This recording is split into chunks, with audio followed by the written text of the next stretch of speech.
김종배 시선 집중.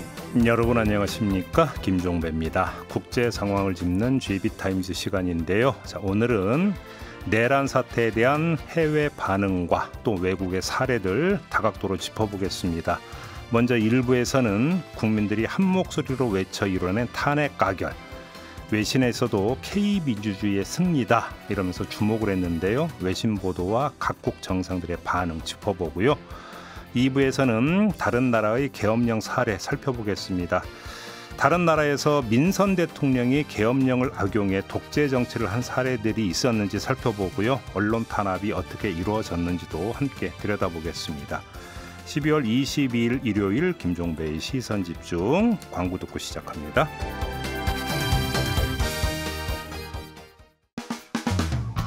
평일에 JB타임즈가 있다면 주말엔 글로벌타임즈가 있다. 테마로 알아보는 국제정치 GB타임즈.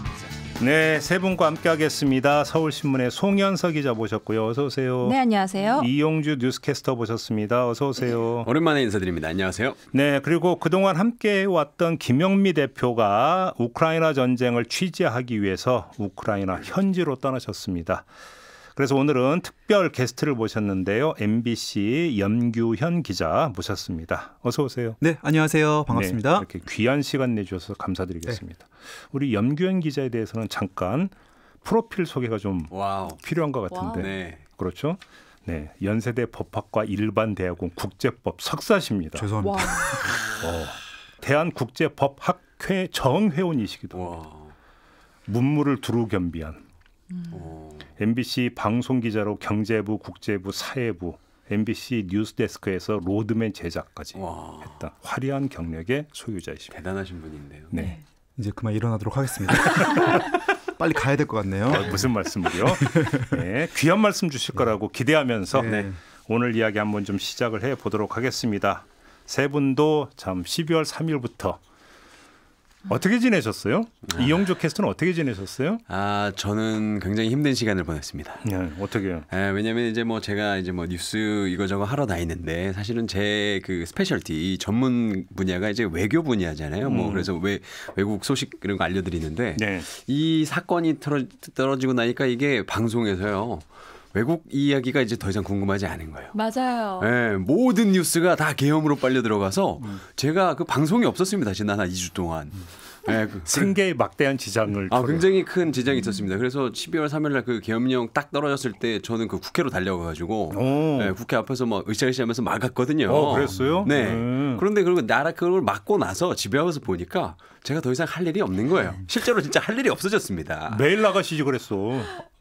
나가긴 했죠. 근데 이거 좀 많이 배고팠습니다.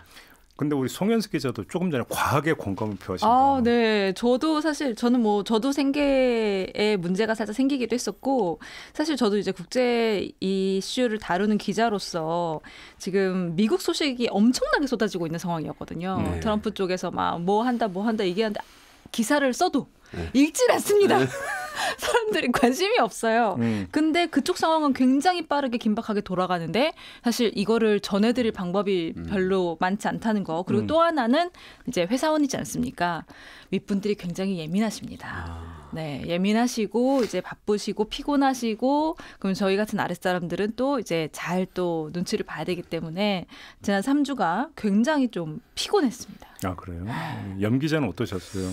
저 같은 경우는 사실은 제가 이제 학술 관련 활동도 계속 하고 있는데, 이제 같이 공부하는 동료들이랑 이제 그 원서 강독을 하나 하는 게 있었습니다. 근데 그게 이제 미하엘 슈톨라이스 교수가 쓴 그런 책인데 거기에 보면은 이제 12장 챕터가 제가 맡은 부분이었어요. 근데 그 부분이 그 나치 시대의 긴급 조치에 관한 내용을 제가 발표를 했단 말이에요. 근데 거기에 보면은 이제 수권법이라고 해서 그 유명한 수권법. 의회에 한번 방화 사건이 일어난 다음에 바로 이제 수권법이 포고령이랑 비슷한 겁니다. 그러면서 이제 쭉 나오면서 이제 기본권의 제한 요소들에 대해서 막 토론을 했었는데 정말로 11월 말에.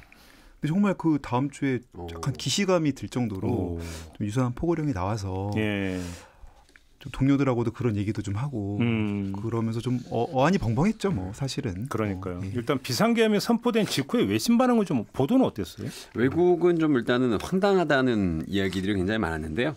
일단 뭐 미국 워싱턴 포스트 같은 경우에는 이 윤 대통령의 터무니없는 조치가 이 한국인들에게 충격을 주었고요. 네. 1980년대 후반 민주주의로 이행하기 전에 한국의 군부 통치에 대한 고통스러운 기억을 떠올리게 했다. 이런 이야기를 했습니다.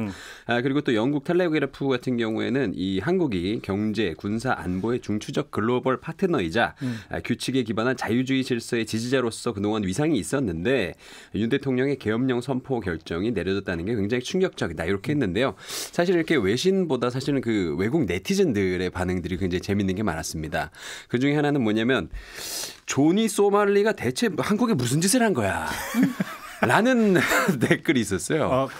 그 양반 지금 출국 금지 상태 계속 유지되고 있죠. 네, 맞습니다. 그래서 외국 분들은 이게 무슨 일인지 전혀 모르겠으니까 조니 소말리가 한국에 간다니 계엄령이 떨어졌다. 이거 큰일 난 거 아니냐. 이런 분위기가 있었고요. 그리고 두 번째로는 외국 분들 특히나 뭐 미국이나 뭐 유럽에 사시는 분들 같은 경우에는 계엄령이 애당초 뭔지 모르는 분들이 많더라고요. 네, 미국 같은 경우에는 애당초 계엄령이 없고요. 뭐 주지사가 가능하다고는 하는데 주지사가 그거를 해본 적인 거의 없고요.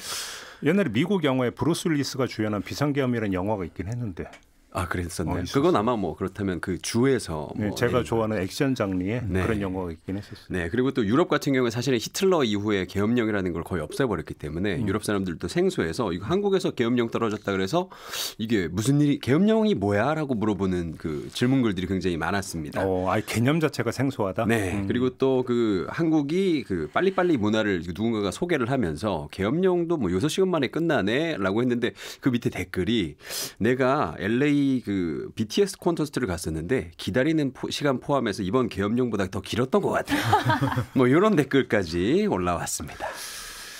그 직후에 미국 반응이 상당히 주목을 많이 끌었잖아요. 네. 상당히 불쾌감을 넘어서 화가 난 듯한 어떤 느낌까지 좀 전달이 된 것 같은데 어땠어요? 네, 맞습니다. 일단 이 한국 대통령이 계엄을 선포하는데 왜 미국에게 먼저 통보를 했었어야 되는지에 대해서 이제 설명을 드려야 될 것 같아요. 왜냐하면 이번 이 탄핵 사태에서 사실 굉장히 주목받고 각광받았던 게 1020 세대잖아요. 네. 근데 1020 세대는 이 부분을 아직까지는 개념을 잘 이해를 못 하시는 분들이 많더라고요. 왜 미국한테 먼저 통보해야 되고 미국이 왜 화가 났는데 이걸 잘 모르시길래 제가 준비를 좀 해봤는데 일단 한국이 굳이 미국에게 뭐 허락을 받아야 된다 이런 개념은 당연히 아닙니다. 그런데 한국과 미국은 굉장히 중요한 동맹인데 동맹이라는 용어 자체가 사실 군사 용어잖아요. 그러니까 한 국가가 침공을 당하거나 공격당했을 때 자국이 공격당한 것과 동일시하게 여기고 여기에 대응하는 관계가 동맹국인 겁니다.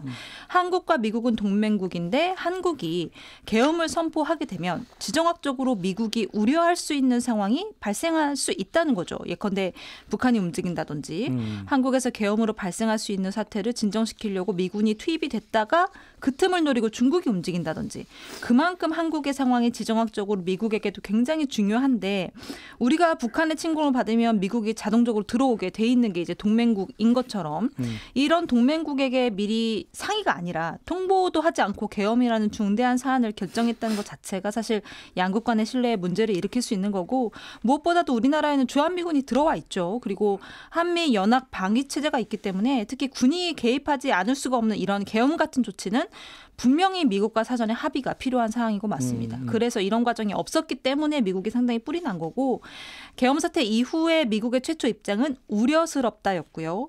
비상계엄이 철회된 이후에는 안도감을 느낀다였거든요. 네. 그리고 한국을 부를 때 그동안 미국 관계자들이 대체로 그러니까 사우스 코리아, 남한이라고 많이들 표현을 했어요. 계엄 사태 이후에는 대한민국, 그러니까 리퍼블릭 오브 코리아라는 표현들이 조금 더 많이 쓰이고 있다라는 변화가 생겼습니다. 아, 그랬어요? 네, 왜냐하면 민주주의 공화국으로서의 대한민국 정체성을 이제 좀 강조를 하는 거고요. 이 비상계엄 사태에 대한 미국의 입장은 세 가지로 정리를 할 수 있습니다. 심각한 오판, 매우 문제가 있음, 불법적. 이렇게 세 가지로 정리가 됩니다. 예. 지금까지 취재하고 기사를 쓰면서 미국이 한국에 대해서 이렇게까지 강한 어조로 비판하는 거 사실 저는 본 적이 없습니다. 그렇죠. 자, 그게 12월 3일이었는데 탄핵안이 가결이 된 게 12월 14일이니까 11일 만에 탄핵까지 간 거지 않습니까? 이거에 대한 좀 그 외신의 평가는 어땠습니까? 우리 연 기자께서 좀 말씀해 주시겠어요? 네, 지금 전 세계 외신들이 일제히 사실은 보도를 이어갔고요. 네. 계엄 자체도 아까 말씀하신 대로 워낙 생소한 거다 보니까 뭐 일종의 해외 토픽처럼 다루는 측면도 있었는데 또 이걸 또 굉장히 짧은 시간 안에 탄핵이라는 또 헌법적 수단을 활용해서 또 막아낸 것에 대해서 외신들이 이 한국의 민주주의 시스템 또 국민들의 어떤 의지 이런 부분도 주목했습니다. 월스트리트 저널은 계엄령 미수 사건이라고 규정한 것 같아요. 미수로. 미수 사건은. 미수 사건은 한국의 민주주의의 뿌리가 깊이 박혀 있음을 시사한다 이런 평가를 내놨고요.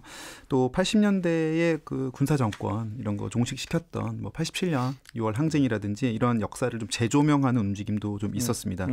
워싱턴 포스트도 민주주의 전복이란 시험을 견뎌냈고 오히려 강화된 게 아니냐. 피플 파워는 민주주의를 지탱하는 힘이었다라는 평가를 내놨습니다. 역시 우리 국민은 위대합니다. 네. 그리고 사실은 이 가결 소식만큼이나 또 집회 소식도 비중 있게 보도를 했습니다. 사실 한국의 집회 문화 하면은 뭐가 떠오르세요? 한국의 집회 문화. 평화로운 느낌. 촛불. 그렇죠. 촛불이죠. 촛불. 맞아요. 촛불이 네. 어떻게 보면 상징적인 게 우리 한동안 촛불 집회라는 게 어떤 상징처럼 있었는데 사실 이번에는 촛불이란 말보다 더 많이 부각된 게 응원봉 아니었습니까? 그래서 특히 이제 CNN 같은 경우에도 국회의사당 밖은 마치 K-팝 파티 같은 뭐 축하 파티였다는 표현도 내놓고요. 확실히 기존의 정치권이나 노동계가 주도하던 어떤 그런 집회와는 확연히 좀 분위기가 달랐다는 평가는 좀 일제히 나오는 것 같습니다. 저는 이번에 이 응원봉 문화가 되게 굉장히 조금 여러 가지 선기능을 가지고 왔다라고 보여진 게 이 우리나라 안에 있었던 세대 간의 어떤 갈등이라기보다는 세대 간의 문화 인식 차이 이런 것들이 굉장히 섞이는 데 도움을 줬다. 왜냐하면 처음에 사람들이 응원봉을 들고 나왔을 때 국회 안에 있던 국회의원들도 처음에는 저게 뭐냐고 몰랐다는 그렇죠. 거예요. 응원봉인지. 그래서 저게 뭐지? 했는데 나중에 알고 보니까 응원봉이었다. 그래서 이제 국회의원 분들도 이제는 그 당근 같은 것을 통해서 응원봉을 어떻게든 구하려고 이제 노력하신 분들도 계셨다. 이런 얘기 들었습니다. 네, 그래서 외국 그 분들이 이거를 이해를 못해요. 응원봉 문화를 시위에서 응원봉 흔드는 거를. 그래서 왜 마샬로가 이게 됐는데 사람들이 저기에 앉아서 K-팝 콘서트를 보는 거냐 이런 반응이 있는 거예요. 근데 외국의 시위를 생각해 보면 일단은 뭐 유럽이나 뭐 이런 미국 같은데 시위하는 거 보면 일단 경찰차 하나 태우고 시작을 하거든요. 네, 그렇죠. 무조건 불이 납니다. 일단 불이 나잖아요. 네. 그러니까 그게 굉장히 좀 신기하게 보이는 것 같아요. 그러니까 저는 이번에 그 집회를 보면서 그 옛날에 어떤 학자가 한국인의 정서를 딱 두 글자로 정리를 했는데 하나는 한, 하나는 흥. 그러니까 어떤 한설이는 어떤 정서를 흥으로 풀어낸다. 라고 이제 이렇게 이제 정의한 학자가 있었어요. 그래서 이제 마당놀이나 이런 걸 보면 뭐 임금님 비판, 양반 비판, 요즘으로 하면 체제 비판 이런 걸 하면서도 내용은 막 춤추고 덩실덩실 되는 거. 근데 저는 그게 이번 그 집회에서 여실히 드러난 거 아니냐. 그러니까 말 그대로 흥, 특히나 이제 이게 해악이나 이런 것들로 그대로 드러났던 게 과거부터 이어져 왔던 게 아주 여실히 드러난 게 이번에 어떤 집회였다든지 저는 개인적으로 그렇게 지금 느꼈었거든요. 그리고 보면은 선결제한 분들 중에 K-팝 가수들이 실제로 자신들의 팬들을 위해서 막 후원하기도 하고 이렇다 보니까 그러니까요. 사실 K-팝 팬덤은 글로벌 팬덤이잖아요. 당연히 이제 글로벌리 관심이 많이 생길 수밖에 없는 그런 요인도 있었던 것 같습니다. 글로벌하니까 해외 교민들도 막 나서지 않았었습니까? 네, 맞습니다. 해외도 고마우신 그 분들이 많았는데요. 뭐 미국 워싱턴 DC 그 백악관 앞에 공원이 있는데 거기에 이제 교민들이 모이셨고요. 독일 프랑크푸르트 괴테플라 그리고 또 일본 도쿄 오사카에서까지 많은 분들이 이렇게 시위에 참여하셔서 민주주의를 지키기 위해서 노력을 하셨습니다. 그리고 또 온라인 촛불 지도 앱이 또 등장을 했는데요. 이게 뭐냐면 2024 온라인 촛불 지도라는 건데 요 사이트 인터넷 사이트에 들어가 보면은 그 자기가 그 문구를 이렇게 간단하게 입력을 할 수 있습니다. 그러면은 자기가 있는 지역에 촛불이 뿅 하나 생기면서 그 촛불 위에 이제 글자가 이제 올라갑니다.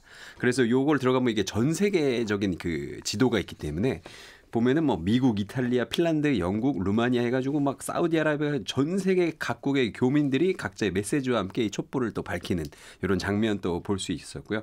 저도 이렇게 들어가서 봤는데 저희 집 근처에 촛불 되게 많더라고요. 네, 그래서 참 고마웠습니다. 아, 그래요? 네. 아, 촛불의 본거지에서 사시는 거군요. 상암동이니까요. 조금 전에 송현석 기자가 미국의 입장을 상당히 불쾌했다라고 전해주셨는데 네. 탄핵 가결 후에 네. 미국이라든지 다른 나라 어떤 외교 문제 좀 어떻게 좀 전환 이런 게 좀 있었습니까? 일단 미국에서는 뭐 이런 아까 언급한 대로 동맹국이나 우방국이랑 미리 협의가 되어 있어야 되는 부분이었는데 뭐 친위 쿠데타였기 때문에 이제 그런 것 없이 벌어졌고 이 동맹이나 우방 관계가 깨지는 게 아니냐 이런 우려가 많았습니다. 근데 이제 미 국무부 대변인이 이렇게 얘기를 했죠. 한미 동맹은 대통령 사이의 동맹이 아니라 정부 간, 국가 간의 동맹이기 때문에 그 동맹에 대한 약속은 굳건하다라고 이야기를 했고 한덕수 대통령 권한대행과 빠르게 전화 통화를 하고 한 권한대행과도 변함없이 협력하겠다라고 밝히면서 사실상 윤석열 대통령과는 선긋기를 굉장히 빠르게 했다. 이렇게 보여지고 있는 상황이고 사실 가장 아쉬운 건 일본일 수 있습니다. 왜냐하면 윤석열 정부 들어와서 가장 큰 이득을 본 게 일본이거든요. 일본하고 화해 모드가 이어지면서 한국이 굉장히 많은 걸 양보했었고 덕분에 기시다 전 총리가 다른 부분에서는 다 꼴찌 점수를 받다가도 외교 부분에서 또 상당한 점수를 국내에서 얻기도 했습니다. 근데 이렇게 일본의 요구를 잘 들어주던 윤 대통령이 당장 직무 정지된 상태고 이시바 시게루 총리는 아직 국내 기반을 탄탄하게 다지지 못한 상황이다 보니까 이시바 총리 입장에서는 든든한 일본 편 하나를 잃었다 이렇게 생각을 할 수도 있고요. 특히 역사 문제에 있어서 아마 일본이 가장 아쉬워하고 있지 않을까 이런 생각이 들고 중국 같은 경우는 입장이 좀 애매합니다. 뭐 많이 들으셨겠지만 중국이 외국한테 가장 많이 하는 말이 내정 간섭하지 말아라 이거든요.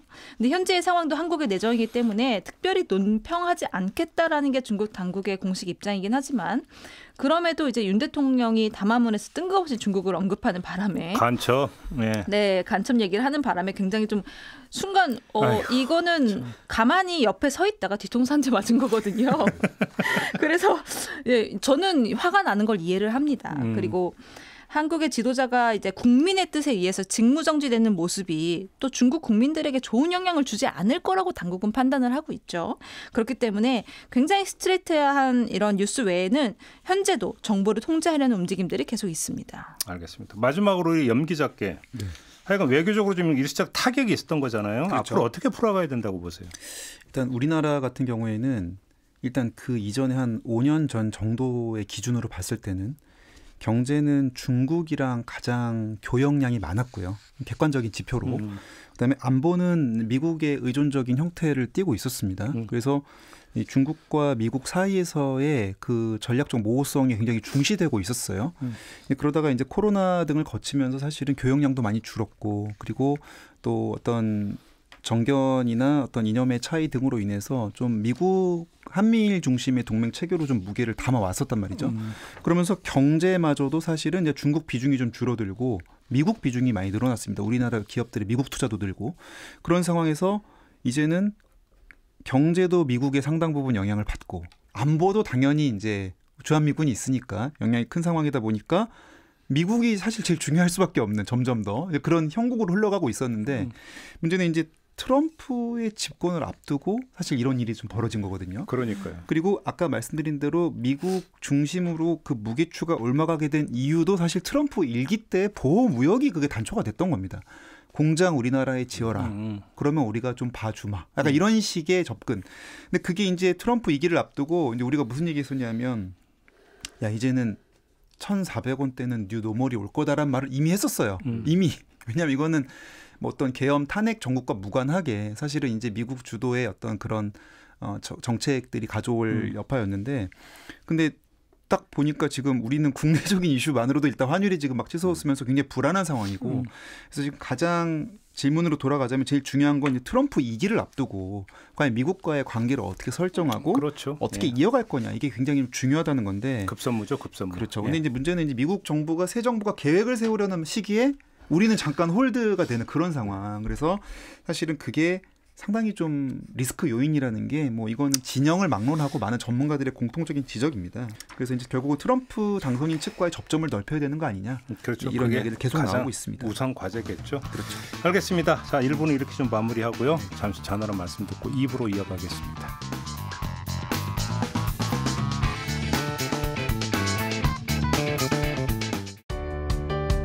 때로는 날카롭게, 때로는 삐딱하게, 그러나 매 순간 섬세하게 시선이 필요한 우리 사회 곳곳을 살펴봅니다. 김종배의 시선집중.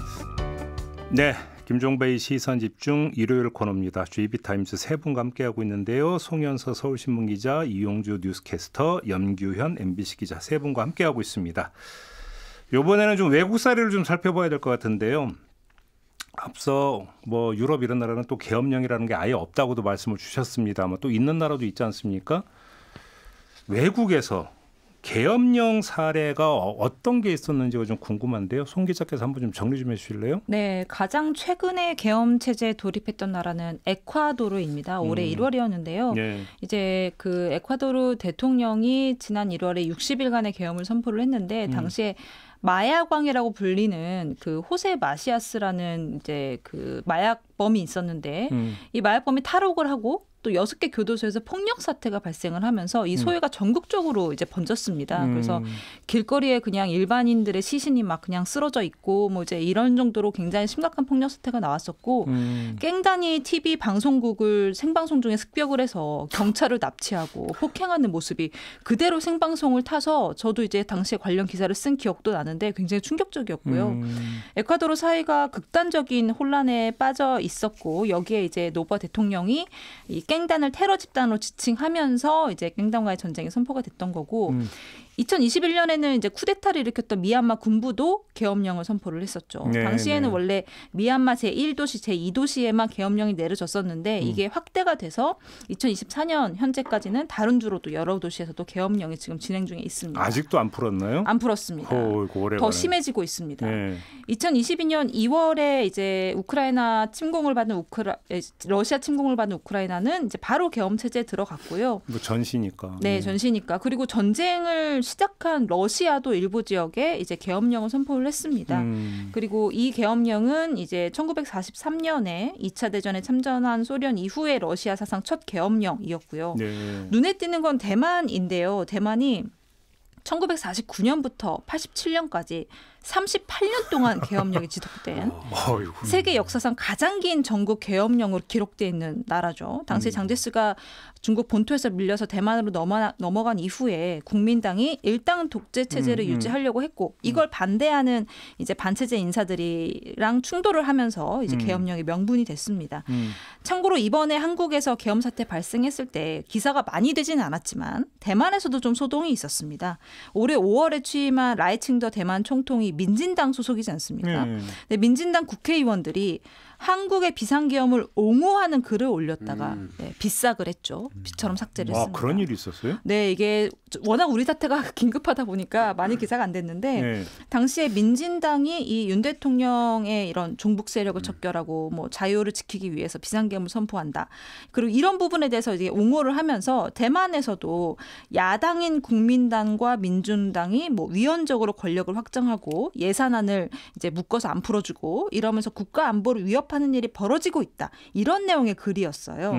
근데 사실 민진당은 대만의 계엄령을 끝내기 위해서 수십 년 동안 앞장섰던 그런 정당인데 지금 여기는 여소야대이란 말입니다. 그 정치 형태가. 그러다 보니까 국민당한테 좀 밀리고 있다. 야당한테 밀리고 있다라는 상황에서 이제 한국의 계엄을 옹호했다가 크게 이제 비난을 받고 결국 라이칭더 총통이 공식 자리에서 해명을 하는 그런 해프닝이 있었습니다. 그래요? 네.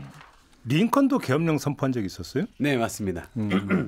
링컨 하면 이제 미국에서 가장 존경받는 대통령인데요. 네, 그렇죠. 그분이 계엄령을 이제 선포를 했다고 하니까 사실은 뭔가 잘못됐나라는 생각을 할 텐데 사실 계엄령이라는 게 우리가 생각할 때는 너무 무섭고 두려운 것이지만 사실은 꼭 필요한 경우가 있거든요. 뭐 예를 들자면 1861년에 미국에서 이게 남북 전쟁이 한창 이제 되고 있을 때 링컨 대통령께서 이 국가 분열을 막기 위해서 비상계엄을 선포를 했습니다. 그래서 그때 이제 헤비어스 코퍼스라고 이게 뭐냐면 이제 신체 자유 보장 제도인데요. 말하자면 이제 함부로 사람 못 잡아게 하는 이런 그 법이거든요. 근데 그거를 이제 중단을 했어요.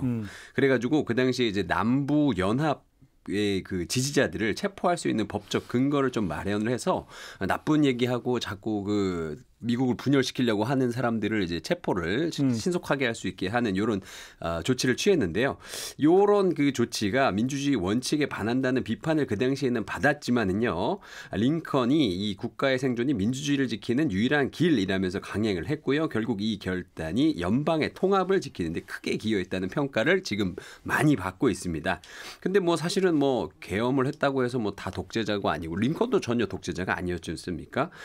그래서 계엄령이 전시 상태에서 필수 불가결하게 발령이 되었기 때문에 링컨은 또 이렇게 그 뒤로 많은 좋은 일들을 하면서 지금까지도 존경받는 대통령이 되어 있습니다. 그러니까 뭐 저기 우리나라도 헌법에 규정된 뭐 그러니까 전시나 사변 또는 그에 준하는 국가 비상 사태로 뭐 계엄 발동의 요건이 되는 거죠. 그게 아니니까 문제인 거고. 네. 그러니까 사실은 근데 계엄령이라고 하는 거 말고 그러면 용어를 이렇게 바꿔봅시다. 친위 쿠데타잖아요. 네, 그렇죠. 친위 쿠데타의 사례는 뭐가 있었을까요? 일단은 뭐 많이 거론되는 게 근데 사실은 뭐 친위 쿠데타로 사후에 판명이 거의 역사적 평가가 났다고 해도 그 당시에는 자기가 친위 쿠데타라고는 안 하거든요, 아무도. 그렇기 때문에 그거는 사후적으로 이제 나오는 건데 사실상 그런 평가가 나온 게 바로 필리핀의 사례가 되겠습니다. 마르코스. 예, 필리핀 마르코스 같은 경우에는 20년 넘게 집권을 했는데 본인의 두 번째 임기 기간이었던 1972년에 계엄령을 선포합니다. 네, 친위 쿠데타라고는 하지 않아요. 계엄령을 선포하게 되고 당연히 이제 그 계엄령을 선포하려면 당연히 명분이 있어야 되겠죠. 근데 그때 내려졌던 명분을 보면은 공산주의자와 분리주의자들이 국가를 위기로 내몰고 있다라면서 약간 반대 진영에 대한 좀 강한 반감을 드러내긴 했습니다. 그러면서 국가 전역의 계엄령을 선포했고요. 계엄령은 전시나 사변에 준하는 상황에 발령이 되는 거잖아요. 그렇다 보니까 당연히 또 기본권 제한이 이루어졌습니다. 그래서 언론사 대거 통폐합, 또 출판물 검열, 또 국회, 지방의회, 정당활동 금지, 상당히 기시감이 들죠. 네, 모든 언론과 출판을 통제하는 그러니까 이런 뭐 최근에 우리가 좀 목격했던 것과 유사한 상황이 사실 벌어졌고요. 이런 계엄 상황이 80년대까지 이어졌습니다. 거의 10년 가까이 좀 지속이 됐던 거고요.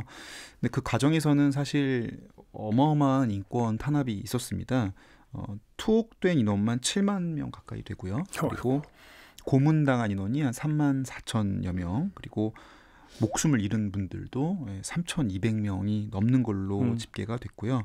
계엄령 선포 이후에 뭐 야당 의원들, 언론인들이 투옥되고 또 상당히 기존의 그 언론사들 논조가 바뀐다거나 사라지거나 이런 일들도 비일비재하게 일어나면서 사실 많은 문제를 국제사회에서도 많이 주목하는 그런 일이 있었습니다. 근데 뭐 사실 친위 쿠데타는 뭘 우리나라가 오히려 더 많았죠. 이승만 정권에서도 친위 쿠데타가 그렇죠. 있었고 그 금장산 사태 이후에 뭐 유신 체제도 사실은 친위 쿠데타잖아요. 사실은 어찌 보면 전형적인 친위 쿠데타는 유신 아닙니까? 그리고 뭐 그 유신 체제나 어떤 긴급 조치 1호부터 해서 9호까지가 쭉 가는 것도 그런 사례라고 이제 볼 수가 있는. 어찌 보면 우리나라에서 사례가 많다. 이런 이야기가 좀 될 것 같은데요. 알겠습니다. 근데 튀니지에서도 뭐 비슷한 사례가 있었어요? 네, 튀니지 하면 이제 아랍권 민주화 운동, 이 아랍의 봄으로 굉장히 유명한 나라인데요. 그렇죠. 이 튀니지가 그 당시 아랍의 봄 민주화 운동을 하면서 그 동네 그 아랍 전체가 다 민주화 운동을 하게 되고 그 뒤로 또 많은 또 뭐 희생자가 생기고 그러면서 또 민주 정부도 생기고 뭐 선거도 한 번씩 다들 해보고 뭐 이런 일들이 있었는데 이런 튀니지가요 최근에 또 다시 한번 또 정치적 혼란에 휩싸이는 모습을 보이고 있습니다. 왜냐하면은 그 10여 년 동안 2019년부터 이제 집권을 해온 이 헌법학자 출신의 사이에드 대통령이 사실상 이 독재 정치를 해왔다는 평가가 좀 나오고 있거든요. 심지어 이분이 총리를 쫓아내고 의회 기능을 정지를 시켰습니다.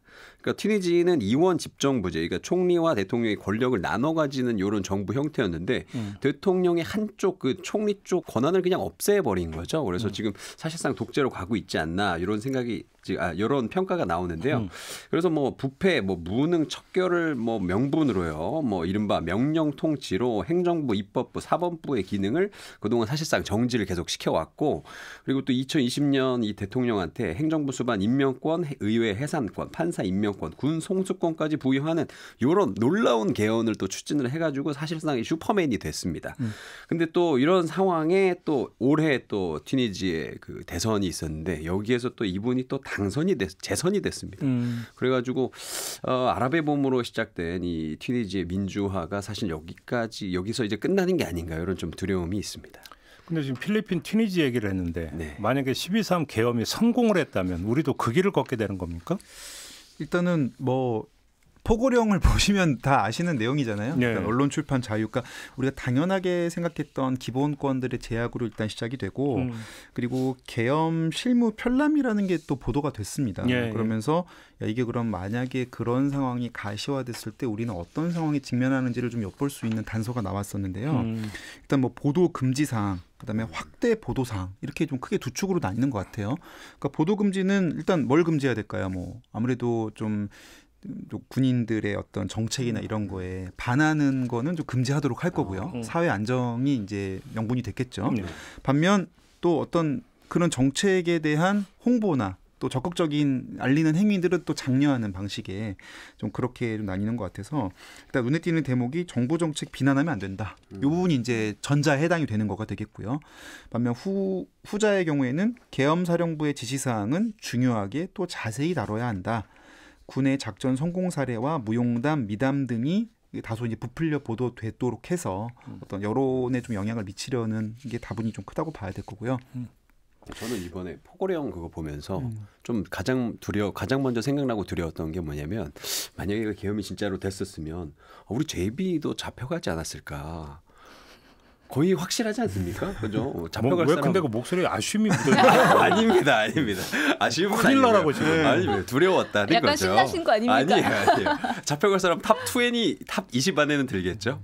그럼요. 네, 그죠? 저런 명단에 없었어요. 왜 이러세요 지금? 알겠습니다. 예. 근데 사실은 저희 우리나라 같은 경우에는 이미 국경 없는 기자회가 언론 자유지수를 매겼을 때 올해 이미 62위로 많이 주저앉은 상황이었습니다. 그러니까 지금 상황도 그닥 언론 자유가 높다고 여겨지지 않는 그런 상황에서 그렇죠. 만약에 그런 기본권마저도 좀 제약이 된다면 사실은 뭐 이런 방송도 쉽지 않았을 수 있었겠죠, 당연히. 언론인들 입장에서는 좀 큰일 날 뻔했다라고 볼 수 있겠습니다. 그럼 우리나라 같은 경우도 이제 신군부에 의해서 이제 그 군사 반란이 이루어지고 성공을 했을 때 언론 검열을 보면은 지금 그 기록 많이 남아 있어요. 그러니까 옛날에 이제 요즘은 없죠. 그런 게 교정지, 교정지라고 하는 게 빨간 펜으로 찍찍 그어갖고 요거 문장 빼, 이제 요 단어 이렇게 받고, 뭐 돼지꼬리 2개. 맞아요. 이런 게 사실 기록 다 있어요. 어느 정도로까지 검열이 심했는지는 사실 그 우리나라 같은 경우도 그 이제 80년 신군부의 어떤 세력들이 지금껏 저질렀던 질만 봐도 금방 이제 확인이 될 수 있는 거고. 제가 옛날 그 선배님께 들은 얘기인데 그 우리가 방송국 하는 게 그 잔재다 이런 얘기 하시더라고요. 그러니까 방송사는 회사잖아요, 원래는. 그렇죠. 근데 국은 일단 정부 조직 단위의 국이거든요, 사실은. 그러니까 그 어떤 언론이 장악이 돼서 정부의 통제를 행정기관의 하나로 간주돼서 그냥 방송국 이렇게 부른 데서 유래했다는 말씀을 제가 얼핏 들은 적이 있었는데 방송국이 아니라 방송사로 남아야 되겠죠. 그렇죠, 그렇죠. 그 신군부 같은 경우 좀 권력 잡고 그때 89년 해직 언론인 사태라고 수많은 언론이 다 그 잘렸거든요. 근데 아까 얘기했던 뭐 필리핀이나 튀니지 같은 경우 언론 탄압이 구체적으로 어떤 사례까지 나타났던 거예요? 일단 뭐 필리핀 같은 경우는 뭐 기자들이 목숨을 잃는 경우는 정말 수도 없이 많았고요. 일단 언론사 자체를 그 마르코스 일가가 가지고 있습니다. 네, 가족, 친척, 친구들이 네 하나씩 이제 손에 손잡고 이제 하나씩 가지고 있어요. 족벌 언론이네, 족벌 언론. 네, 그래서 그렇게 가지고 있기 때문에 사실 뭐 언론인들이 탄압되는 것들은 사실 여기서는 뭐 일도 아니다 이런 일들이 되게 많았고요. 저는 사실 미얀마 언론 탄압이 제가 직접 이제 경험을 이제 취재를 하면서 경험을 했던 부분들이 많은데 군부 쿠데타 이후에 저희가 이제 미얀마 소식을 저희가 받아야 되잖아요. 저희가 직접 들어갈 수가 없으니까. 그러면은 사실 뭐 SNS로 올라오는 이야기들이 처음엔 있었어요. 근데 SNS가 이제 막혔죠. 막히고 그럼 VPN으로 통해서 이제 올려주시는 분들도 있었지만 이게 되게 한계가 있었단 말입니다. 그래서 저희가 현지 언론을 이제 보는데 몇 개 언론을 이제 타겟팅 해놓고 저희가 계속 그걸 보고 있었어요. 보면서 보도를 하다가 이제 취재를 하다가 하나씩 없어지는 겁니다. 언론 그러니까 없는 페이지가 나오는 거예요. 하나씩.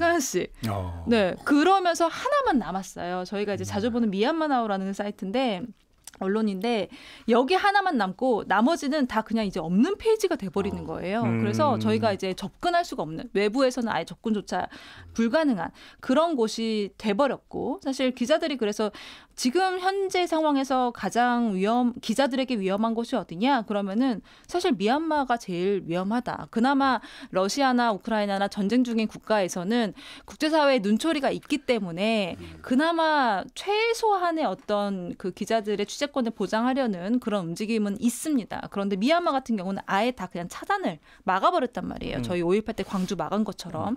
그래서 기자들이 한번 들어갔다가 못 나오고 체포당하고 사망한 기자들도 상당히 있고요.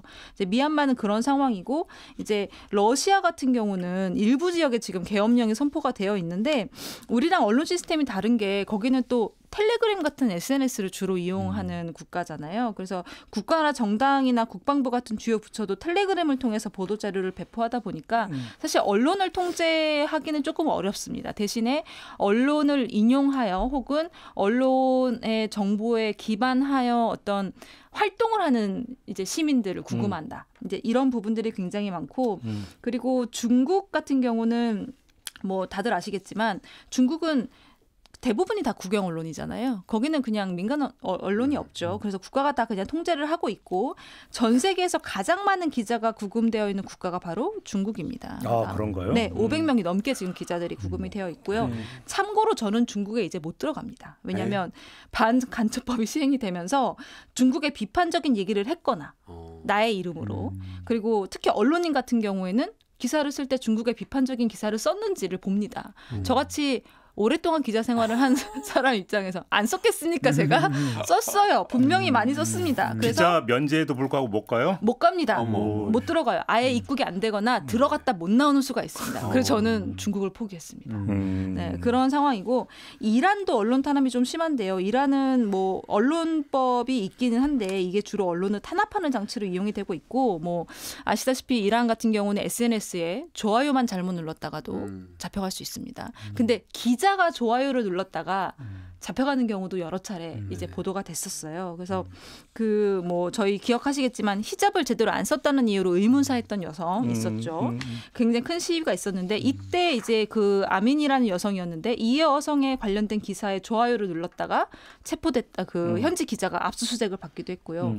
뭐 기자들이 현장에서 이제 반정부 시위 취재하다가 현장에서 끌려가서 그냥 구타당하고 뭐 이런 것도 굉장히 많습니다. 그래서 한번 잡혔다가 나온 기자들은 뭐라고 얘기하냐면, 죽느냐 사느냐의 길목에 있었다. 그렇기 때문에 앞으로는 기사를 쓸 때 우리는 시키는 대로 할 수밖에 없다. 이런 얘기를 털어놓기도 했죠. 그러니까 원래 독재라고 하는 게 가장 먼저 하는 게 눈과 귀를 가리는 것이니까. 그렇죠. 거기에 이제 그 가장 앞에 서 있는 게 언론일 수밖에 없고. 네. 결국은 탄압의 최우선 대상이 되는 건 언론 그리고 언론인일 수밖에 없는 거죠. 세 분도 언론계에 계시는 분들 아니겠습니까? 네. 우리가 이제 처음에 계엄 사태를 보면서 어떤 생각이 드셨는지를 제가 이제 공통 질문으로 드렸는데, 앞으로 좀 이런 것들을 좀 신경을 써야겠다, 이런 게 혹시 생각 드신 게 있었는지를 좀 마지막 질문으로 드리겠습니다. 우리 염 기자는 어떤 생각을 좀 하셨습니까? 일단 제가 앞서서 그 본의 아니게 11월 달에 독일의 사례를 먼저 봤다고 말씀드렸잖아요. 그때 이제 수권법이 나오고 나서의 그 뒤의 상황을 보면은 일단 언론이 무너진 뒤에 바로 학계가 무너지기 시작합니다. 그렇죠. 일단 논문 같은 게 발표가 안 되고, 더군다나 법을 연구하는 학자들이 연구할 법이 사라진 거예요. 왜냐하면 실정법이 가동이 안 되고 있기 때문에. 그래서 학계가 무너지면서 대학생들이 줄어들고, 이러면서 정말 소위 말하는 이제 비판적 지식인들이 사라지는 쪽으로 좀 순식간에 가는 것들이 나오거든요. 일부 또 어영화되죠. 그러면서. 예, 그 와중에 또 그런 학자들도 나오기 시작하고요. 그러면서 또 먹고 살아야 되다 보니까 그렇게 또 가게 되고, 그래서 사실은 근데 요즘 제가 이제 뭐 대학 얘기를 좀 들어보면, 그럼에도 지금 대학원생이나 학문하는 사람들이 이미 많이 줄고 있다는 얘기를 많이 들었거든요. 그래서 사실은 좀 어려운 와중이지만 우리 학계에 대한 관심도 필요하겠구나라는 생각도 역설적으로 했습니다. 사실은 언론인들이 우리는 목격하고 관찰하고 전달하는 게 사실 우선이지만, 그거에 대한 또 사리 판단이나 이론적 근거나 연구들은 또 학계에서 뒷받침이 됐을 때 우리가 그런 학계의 연구를 토대로 또 우리가 또 보도를 하는 것도 있거든요. 그래서 사실은 우리가 언론인들 이야기도 했지만 학계의 위기이기도 했다라는 생각이 좀 들었습니다. 앞으로 그쪽에 대한 관심도 필요하다 생각이 듭니다. 송현석 기자님.